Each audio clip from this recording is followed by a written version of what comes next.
Good day. Great. Today we are going to take a look at our CPJ, the Cash Payments Journal. Now you've already done the CRJ, so now the CPJ is going to be very easy.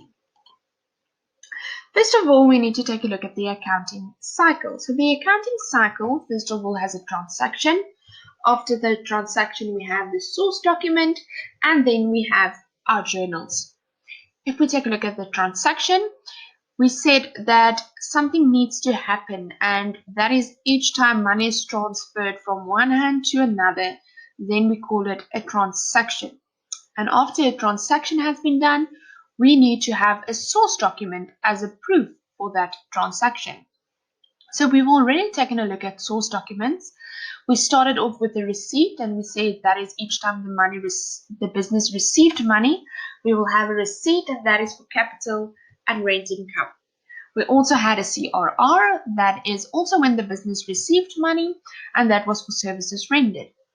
Then we also took a look at the cash invoice, also when the business received money, and that was also for services rendered. And all of these transactions we wrote into our CRJ. So now we're going to take a look at the check or check counter form. And when we have a check, we pay for something or we buy something.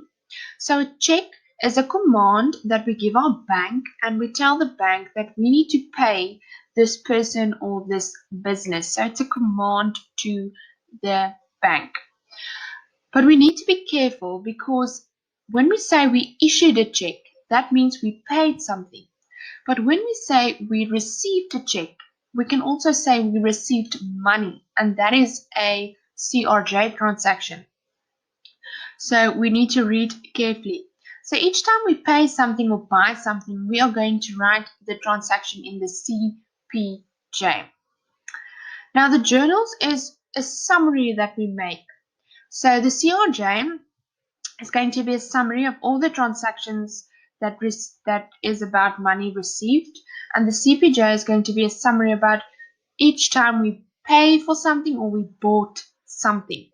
So if we have our business, and if we receive money, it's going to be in the CRJ, and each time our business gives money or pay for something or buy something, money is going to go out of our business, and then we're going to write it in the CPJ. So we are going to do these transactions daily in our journals, and we're going to have 12 journals for CRJ and 12 CPJ journals, as we have to have one for each month. So this is a basic CPJ, the format of the CPJ. So you will see that it kind of looks like the CRJ, but there's a few differences. So first of all, we have to have the cash payment journal at the top there, as we had with the CRJ, and that is just to know in which journal we are working. Then you will see the name of the business will also be there, and then the date. So this will be for September 2020. And then you will see CPJ3. That means this is the third journal of my financial year. So financial year is 12 months. And September year is the third one for this business. So the business can start any month of the year. Businesses doesn't go from January to December. It can go from October to September, December to November, etc. All right. Then if we take a look at the columns, the first column we have is our document number. Now this is very easy, and it's easier it's easier than the CRJ, because we're only going to work with checks. So we're going to start with the number they give us, the check number, and then we're just going to add one each time. Then we're going to have the date. Then the next column is the name of my payee. So who am I going to pay? The specific business or specific person's name. Remember, we are telling the bank to pay someone. So we can't just tell the bank to pay A or B. We need to be specific, because there's a lot of A's and a lot of B's. When you look at this here, you will see that there is a cash.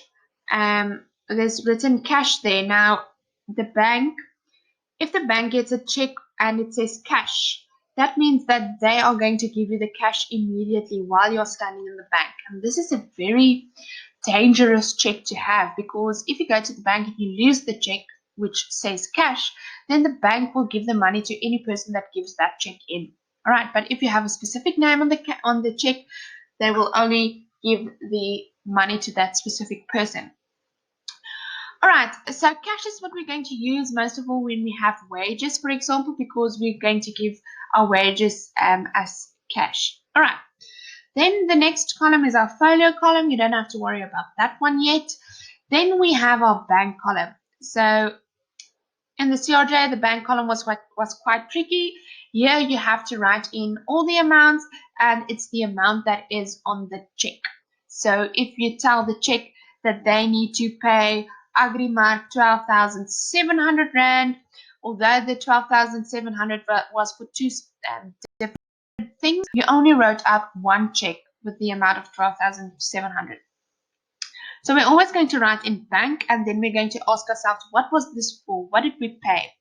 So there's either going to be a column for that specific transaction. So we have columns for things that we do more than once or that we do regularly. So here you can see we had wages 2 times, consumable goods 2 times, and they wanted a vehicle expense account, a vehicle expense column. So a column is there when we do things quite often. And if there's not a column, then you're going to write it in the sundry accounts. So businesses make a decision which or what they want as a column. Otherwise, it's just in sundry accounts. So in sundry accounts, you can see there was a rent expense, drawings, vehicles, a little spell, and then stationery. And that is the format of my CPJ.